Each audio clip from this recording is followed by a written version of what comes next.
பிடிச்சிருக்கு. Small boy character. Thank you. படம் சூப்பராக இருந்துச்சு.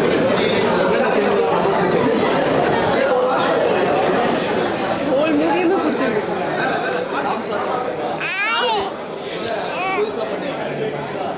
காமெடி ட்ரை பண்ணியிருக்காரு, நல்லா இருக்கு.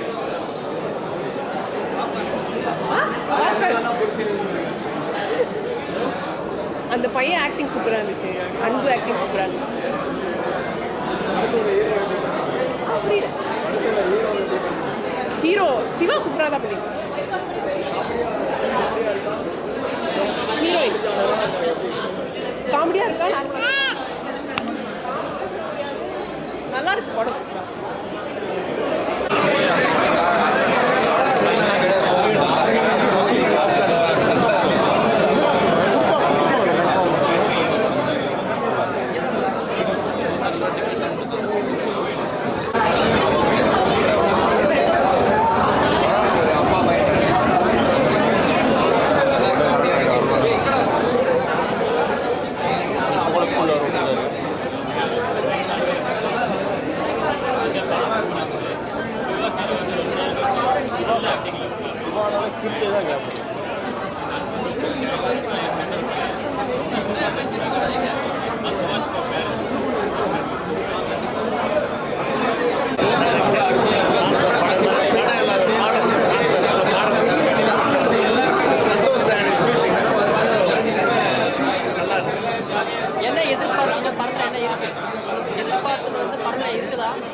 எந்த மாதிரியான கதை, எந்த மாதிரியான கதை?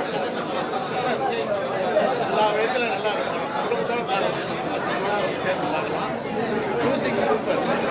Ram sir direction, music Madhan Karthigai பாடல் எல்லாமே நல்லா நல்ல படம்.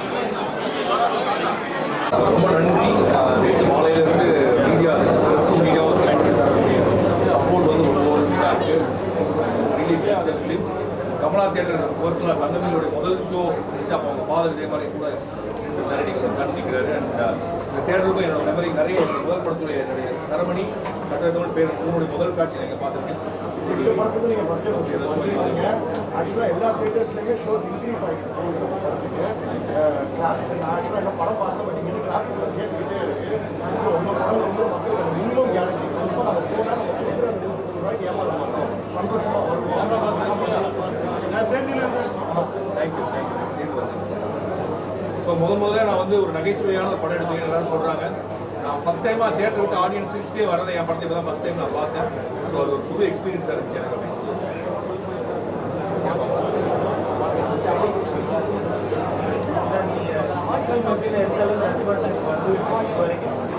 இந்த படம் தொடங்குறப்ப ரொம்ப கடந்த 10 நாள் தான் தொடங்க ஆரம்பிச்சோம். நம்ம என்ன நினைச்சோமோ இந்த படம் எந்த வகையாக அவங்க போய் சேர்ந்துருக்கு. எனக்கு தெரிஞ்சு இன்னைக்கு படம் பார்த்து சில பார்வையாளர்கள் இந்த படத்தை நிறைய பேர் எடுத்து போவாங்க. சார் சொன்னார் தேட்டர்ஸ் இன்க்ரீஸ் ஆகிட்டு இருக்கு, அதே ஒரு ஷோஸ் இன்க்ரீஸ் ஆகிட்டு இருக்கு, அதே ஒரு பாசிட்டிவ் சைட். இந்த படத்தில் வந்து காதலை தான் எதிர்பார்த்து மக்கள் அதிகமாக வருவாங்க. இது காமெடி நல்லா இருக்குன்னு சொல்கிறாங்க. இது உங்களுக்கு எந்த அளவுக்கு ஃபீல் பண்ணுறது? நம்ம இருக்கிறதே ரொம்ப டஃப் வந்து சிரிக்க வைக்கிறது தான். முதல்ல நகைச்சுவை படம் எடுத்து எனக்கு இந்த பயம் என்னன்னா வந்து யாரும் சிரிக்காம போயிட்டா என்ன பண்ணுறதுன்னா அந்த பயம் நேற்றோட எனக்கு மாறிடுச்சு. ஒரு ஷோவில் கேட்ட அந்த சிரிப்பு அந்த கைதட்டு முழுக்க மாறிடுச்சு. இன்றைக்கி இவர் சொன்னார் தேட்டர் கையிலே பிளாட்ஃபார்ம் கேட்குறது. ஸோ தேவை நம்ம என்ன நினச்சோமோ அது போய் சேர்ந்து ஒரு சந்தோஷம் கிடைக்கும்ல, அந்த சந்தோஷம். ஒரு ஷோ தான் பிரதர் போட்டிருந்தோம் ஃபர்ஸ்ட் புக்கிங் ஓப்பன் பண்ணும்போது. பட் இன்னைக்கு ஃபர்ஸ்ட் டேவே 2 ஷோஸாக மாற்றிட்டோம்.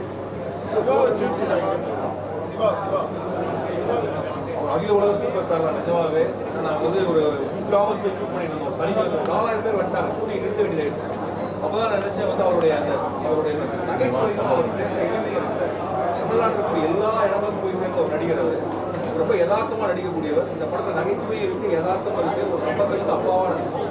எனக்கு இந்த படம் பார்த்து எல்லாரும் சொல்லுவாங்க சிவாவோட முக்கியமான படம் அவங்க சொல்லுவாங்க நான் நினைக்கிறேன். அதுக்காக வெயிட் பண்ணிட்டு இருக்கேன். பார்வையாளர்கள் மிஸ்ஸஸ் சிவா சார் இந்த படத்தை எப்படி நடிச்சிருக்காரு, என்ன சொல்ல போகிறாங்க, அவரை விட நான் வந்து ஆர்வத்தோடு பார்த்துருக்கேன். மற்ற படங்கள் சிரிப்பு வைக்குமா சிரிப்பும் வைப்பார், பட் நடிப்பாகவும் எக்ஸ்ட்ராவாக பண்ணிக்கலாம் நான் நினைக்கிறேன். சிவாக இது எந்த நடிகர் வந்து மம்முக்கா வந்தாருன்னா அவருக்கு ஏற்ற மாதிரி கூட்டி நகாசி வேலைகள் பார்க்கணும் நினைத்ததில் இப்போ சிவானா அவருக்கு நகைச்சுவை தான் அவரை ஃபாலோ சேர்ப்பதற்கான சில இடங்கள் இருக்கலாம். கணவன் மனைவி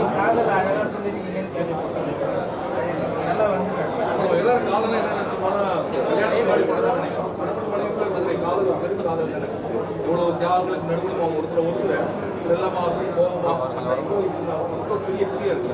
இந்த கதைக்குள்ள அப்படி கூட ஒரு காதலும் இருக்கு, ஒரு க்ரஷும் இருக்கு. அப்பா அம்மா மகன் மேல வைத்த பெரிய காதல் இருக்கு, மகன் அப்பா மேல வைத்த காதல் இருக்கு. இதெல்லாம் தாண்டி இயற்கை மனிதர்கள் மீது வைக்கக்கூடிய காதல் இருக்கு. ஹீரோயின் இந்த படத்தை கிரேஸ் ஆண்ட்ரி நடிச்சிருக்காங்க. இந்த தமிழ்ல முதல் படம். அவங்க மலையாளத்துல வந்து ஒரு பிரபலியமான ஒரு நடிகை. அவங்க நடிப்புக்கும் அவங்க நகைச்சுவைக்கும் இந்த படத்தில் ஒரு ஹியூமர் கேரக்டருங்கிறப்ப திரும்ப ஒரு ஹியூமர் பண்ணக்கூடிய ஹீரோயின் எனக்கு கிட்ட அந்த காலத்து ஊர்வசி மேலே மாதிரி ஒருத்தர் தேவைப்பட்டாங்க.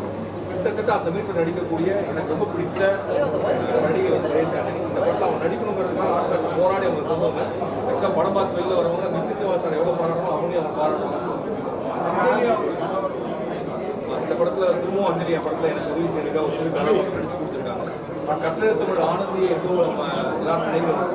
அதே மாதிரி பறந்து போகக்கூடிய வனிதாவுடைய கனவும் எல்லாரும் மனதிலும் இடம் பிடிப்பாங்க. யுவன் சங்கர் ராஜா சார் தான் உங்களோட ஆஸ்தான மியூசிக் டைரக்டர். அவர் இடத்த ஒரு சந்தோஷ் தயாநிதி வந்து நிறைவேற்றுக்காரு நீங்க நம்புறீங்க? ஒருத்தரோட என்னைக்குமே கம்பேர் பண்ணக்கூடாதுங்கிறதா நம்மளுடைய யுவனுடைய டியர் ஃப்ரெண்ட், என்னுடைய பிரதர். அவர் இல்லாமல் இயங்குறது கஷ்டம் தான். ஆனால் இந்த படத்தில் சூழல் அவருக்கு நேரம் இல்லாத பாடல்கள் மட்டும் ஒரு பண்ணி ஆபத் மாதவனாக வந்தவனா சந்தோஷ் தயாநிதி. ஆபத் மாதவனாக வந்த அவர் இந்த படத்துக்கான மொத்த இசை பாடல்கள் எல்லாத்தையும் செலுத்த வைத்திருக்காரு. இவருமே ரொம்ப நல்லா பண்ணியிருக்காரு.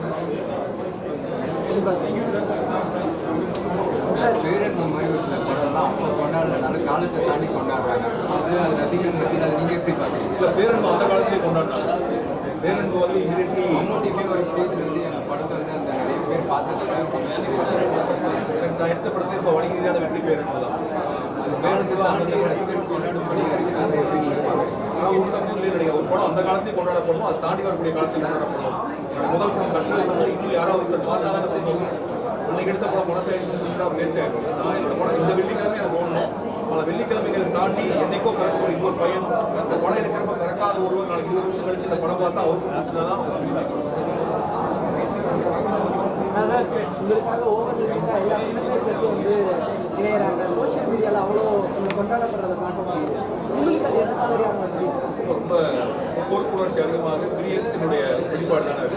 பட் தமிழ் இண்டஸ்ட்ரிக்கு அந்த இது முதலிருந்து அப்படி கல்ச்சர் என் படம் இல்லை. இன்னொரு ஃபிலிம் ரெண்டு படம் எடுத்தாலும் அதை இணைந்து செயல்படுகிறது. இயக்குநர்கள் மத்தியில் அந்த ஒற்றுமையும் அன்பும் மாறி மாறி இருக்குது. படம் பிடிக்கிறப்ப அவுட் ஆஃப் த வே வந்து பண்ணுவாங்க.